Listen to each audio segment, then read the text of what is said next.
But don't look in your rearview mirror, here comes number 8. He's a rocker and a roller, and he shows us how to shut him down. I guess he runs him defended, intimidated back in town. Yeah, I guess he runs him defended, intimidated back in town. Bad boy, stand on it, son.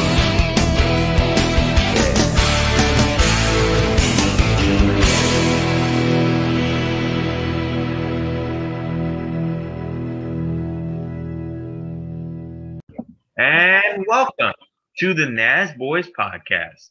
Now, did you know that since 2016, Kansas Speedway has hosted the American Royal Barbecue Competition? So anyways, guys, welcome to the Nasboys podcast. I'm your host, Mike, a.k.a. Mike Bob Fan 101, with my good friend and co-host, Cam, a.k.a. I Spy Cam. Howdy, y'all. So let's get down to talking about the races this weekend.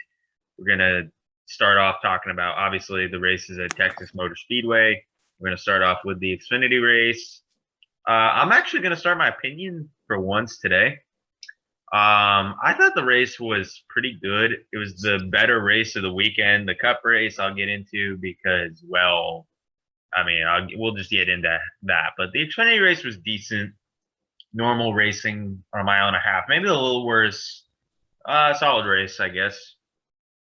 Yeah, I didn't get to watch this race, but I did get to watch highlights, and I will say, not really anything interesting to me. Nothing really caught my eye. I mean, I guess from what I could see, it was a decent race, but of course, that's highlights. They're probably gonna try to put the best thing they can for the race, the portion. So from what even highlights I saw, I'm guessing it wasn't really the best race ever. I will say I was a little surprised that John Hunter Nemechek won. That's what I wanted to say. I knew something eventful happened in it, but Daniel Hemrick yet again getting screwed out of a victory, but at least this one was legit. Nemechek had a great call. Obviously, his crew chief told him take 2, and Hemrick took 4, and Hemrick just did not have a fast enough car like Nemechek, and that's what happens. Nemechek is going back to KBM when I think he should be in Xfinity. Yeah, no, I definitely agree. I think he definitely belongs next to me. So now let's take a look at what you guys had to say. 3 of you said great. 3 of you said good. 4 of you said meh/okay, and none of you said bad. Henry24257 says, pretty good for a Texas race and a rare John Hunter Nemechek win. I mean rare in Xfinity because it's not rare to see him winning. Yeah, no, really. I mean, I love John Hunter Nemechek. I'm sorry, but I'm a little bit of a fanboy with him. I'm not a fanboy with him. I don't really like him that much because I've seen him do some dumb stuff and whine a little bit, but he's not bad. I don't He's hate like, him. I don't know why, but he reminds me of Kyle Busch. Just because, like, some of the stupid things he does, it's like, why? But it kind of makes me laugh at the same time. 8 out of 10 from Henry. Driver of the day is Daniel Hemrick. I'm going to give it to John Hunter Nemechek and his crew chief just for how the ending strategy call plus the fast car. Oh, yeah, John Hunter Nemechek all the way. I mean, that was very good executed for, like, the planning at the very end. All right, so now let's talk about the Cup race. Yeah, what was this? That was a snooze fest. My favorite driver's engine blew up. Behind the wall, the engine expired on the 22. He is out of the race. This is exiting turn 2. You just start to see the smoke out the pipes, out the back of the car. Big issue under the hood for the 22 of Joey Logano. And now with 30 cars, well, I was going to say 30 cars still on the racetrack. That made me really, really sad. Yeah. But yeah, first off, before I get into the actual eventful stuff that happened in the race, this package, this 550 package or whatever it is, it's got to go. It's not good. You can't really pass too well. And Texas is a prime example. On the other tracks, there's decent racing. This was not. Larson and Byron dominated the entire race.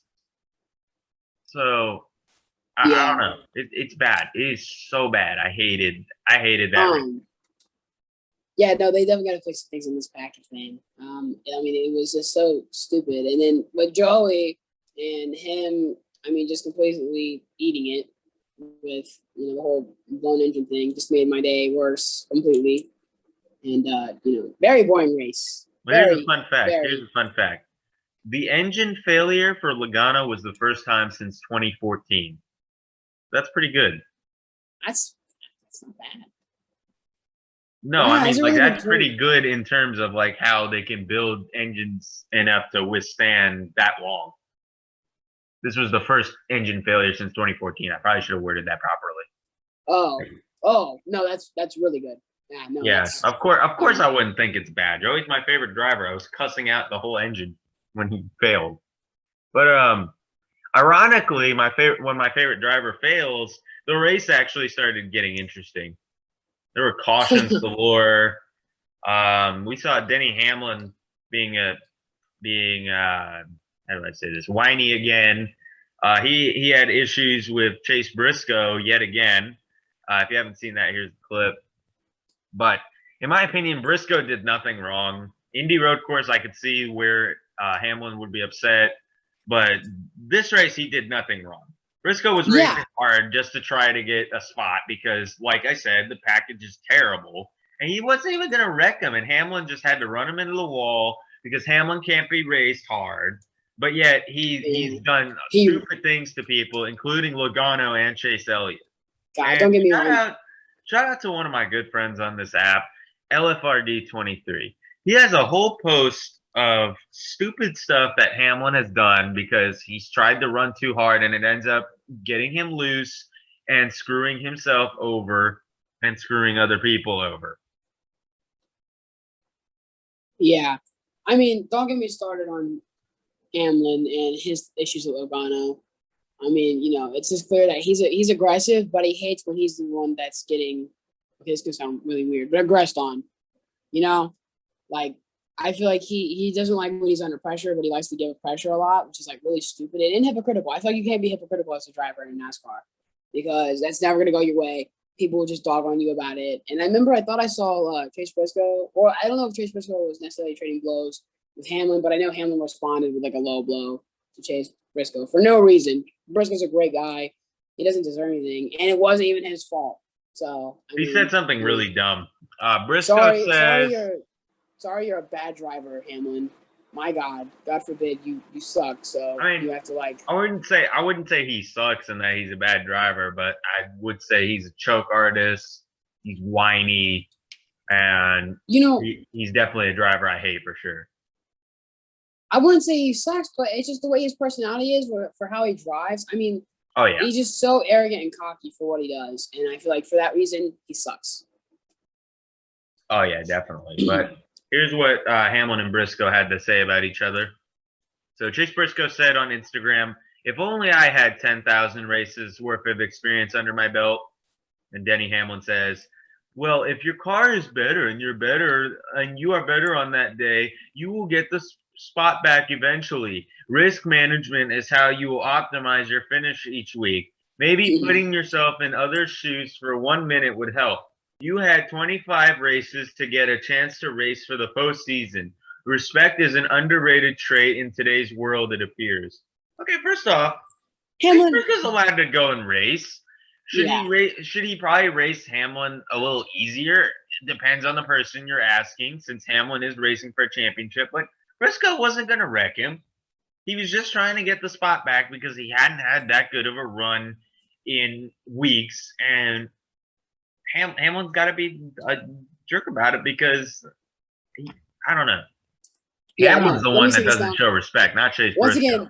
Hamlin being super hypocritical, saying that he needs to show some respect. When was the last time you have? And then there was something else that he said that I thought was stupid.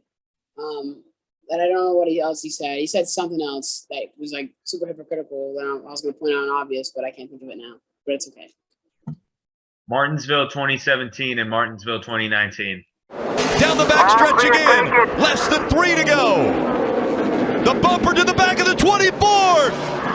And punts him when he gets down to turn 1 and 2. Spins Joey around and tempers flared after the race. Hamlin out of line. Hamlin, you've got to give and take in this sport. He gave, he didn't take. I say. Yeah, you tell him, Mike. So. I don't know. I hate him. I'm sorry, but I don't. I mean, like, I'd never be biased towards him, obviously. Like, I'd never be, like, biased against him and stuff. When it comes down to racing, I do think he's still a good driver. But, God, I just don't like him. I hate him. He's worse. I mean, he's like, I swear he purposely tries to go after Logano for no reason. Man's jealous that he's got a championship and he doesn't. Yeah. Joke But artist.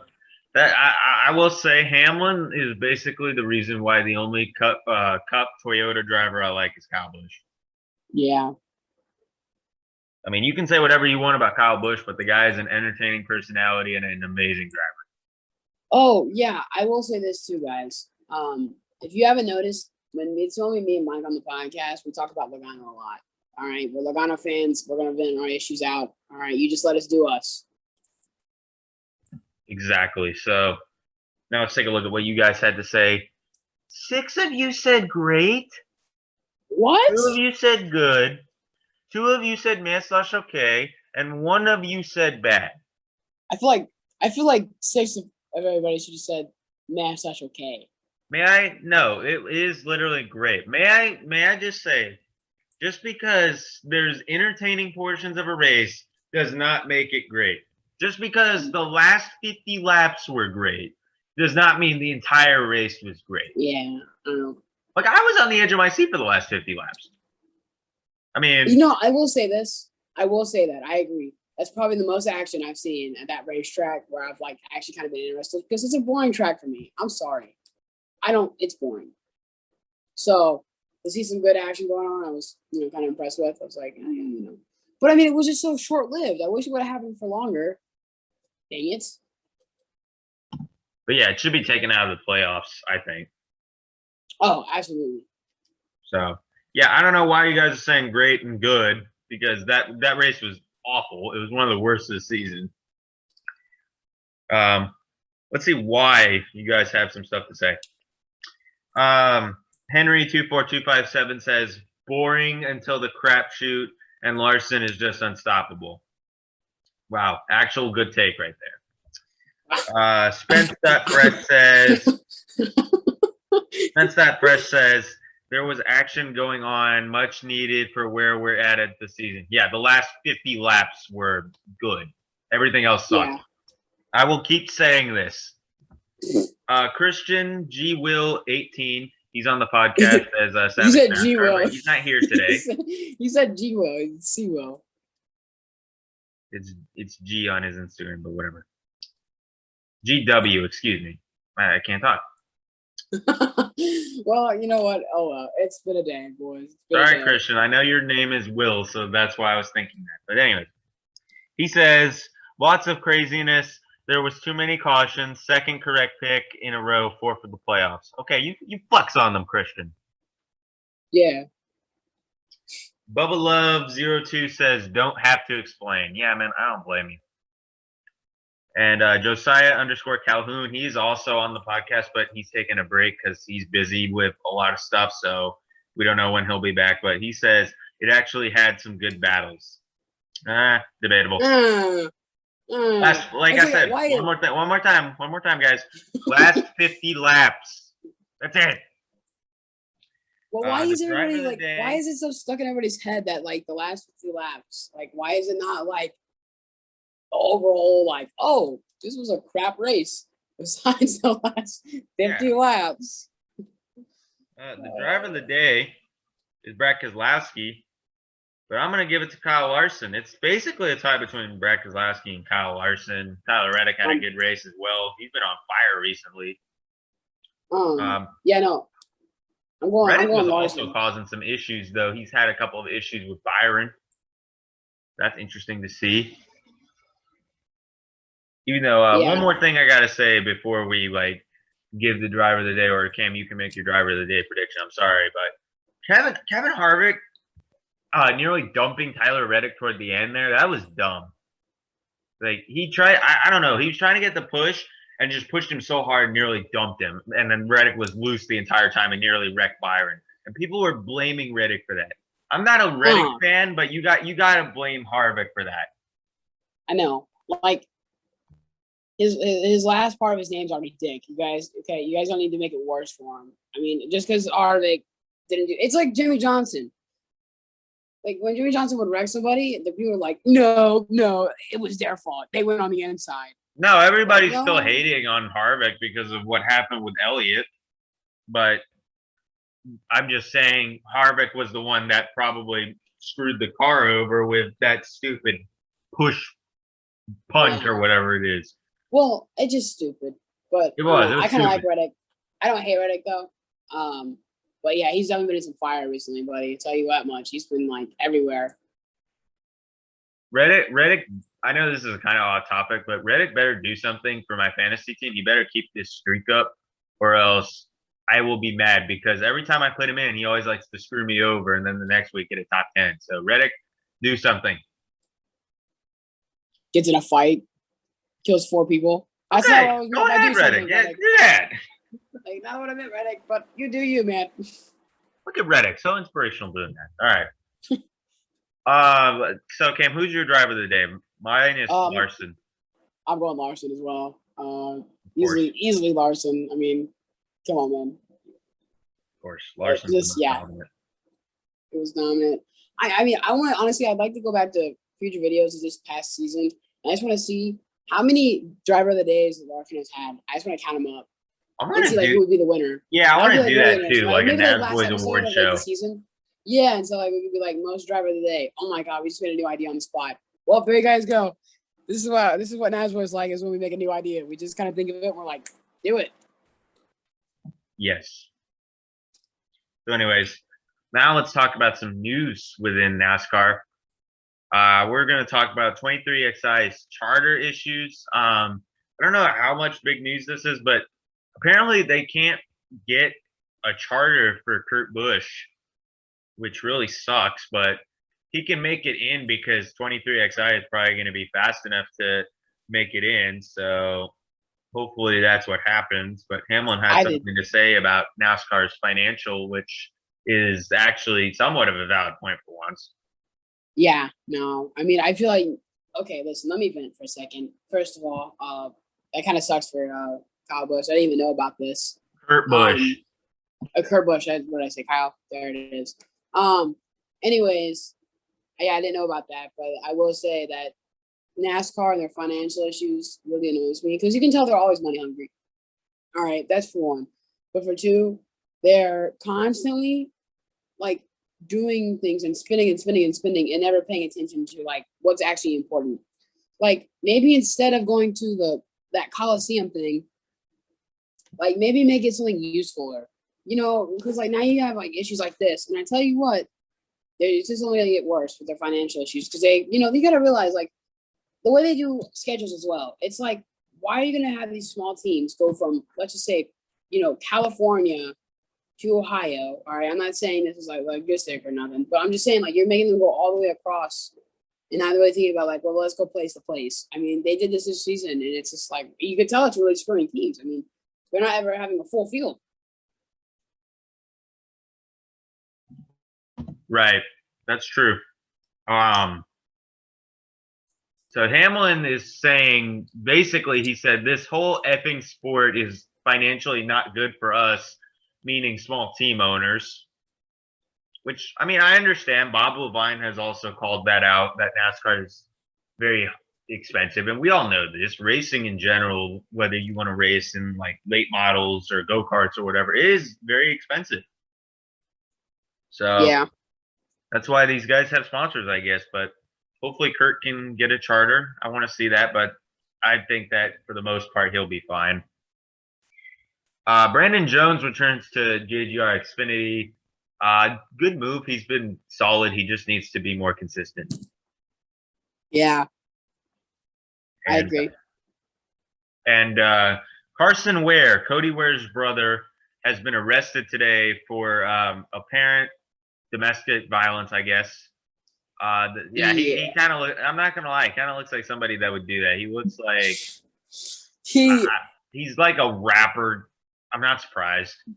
He like completely beat up a girl. I mean, if you really want to look at it, you could just kind of see a little bit of the story, and it's just, yeah. Oh yeah. And I mean, I don't. It's wrong. And Mike's not wrong. Dude looks like someone that would exactly do that. I don't know if what's gonna happen from here, but dear God, if he goes to prison, Oh god. poor him. All right. Poor him. So now let's talk about another topic here. We're going to talk about our NASCAR Mount Rushmore.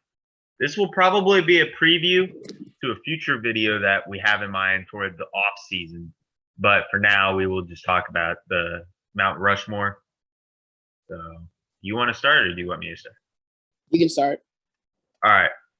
My Mount Rushmore for NASCAR is just so basic. Dale Sr., excuse me, I almost said Dale Jr., no way.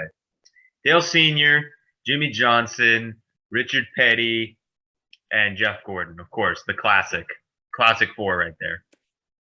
Yeah, no, that's exactly what I had. That's so funny. I think those are definitely the top four guys.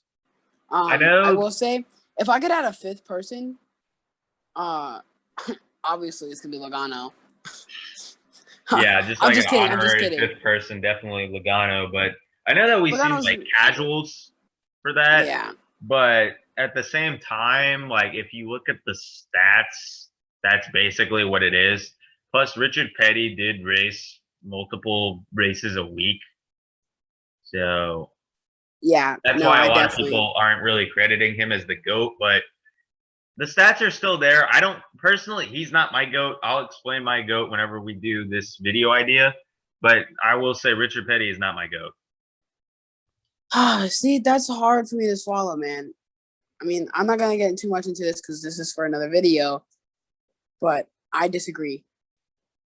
Statistically, he's better, and maybe Earnhardt Sr.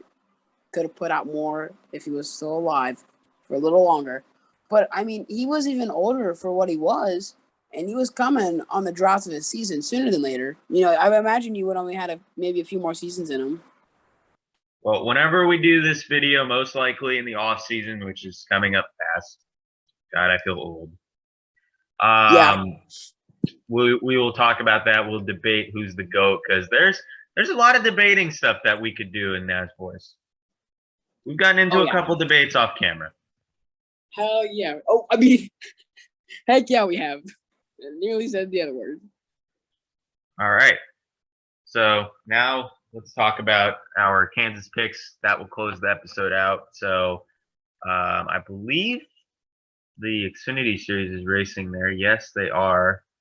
Not sure about the trucks. And they are not racing there. So it's just Xfinity and Cup. I guess Xfinity, can you go first? I kind of have to look at the list. So sorry. All right, guys. So to close out the episode, we are going to be picking out our picks for this weekend's races at Kansas, of course. So I'm going to go for the Xfinity race. I have a couple picks. I have a dark horse and I have a main pick. For my dark horse pick, I'm going to go ahead and say Ryan Sieg. For my main pick, I'm going to go ahead and say Daniel Hemrick. Hopefully he can break the streak one day. I know that most people want to see him win. For mine, I'm not going to say I'm going on the wild side technically, but it's just more like a possibility case. I'm going for Brandon Jones. I think he could pull it off maybe. Someone else that I thought about, not really a dark horse mention, just someone else I thought about was probably Jeb Burton. I don't know why. I just feel like he'd be the type of guy just to randomly be like, yep, just one. And for the Cup race, I got to go Larson. Larson's going to go back-to-back, I feel like. But other drivers that have a chance are like Joey Logano, Kevin Harvick, Ryan Blaney maybe, Reddick. But my main pick is definitely Larson. He almost won there last year, dominated, and then screwed himself over. Larson. And he saved it. How about that? But Larson's in the wall. That's it for him. And for Blaney. And Blaney. He screwed Ryan Blaney too. And that really made me mad at Larson. Yeah. Well, my pick is Kyle. Mike, if you can, add a drum roll sound effects. not going Bush. No, it's not happening. I think Larson's going to pull it off. I believe he's even starting on pole.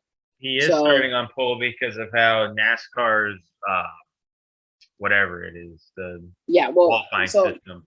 NASCAR's, I don't know. They're stupid. Anyways, Larson, I definitely think he's going to pull it off. He's even in the front rows. Yeah, you'll definitely see him pull out the W day.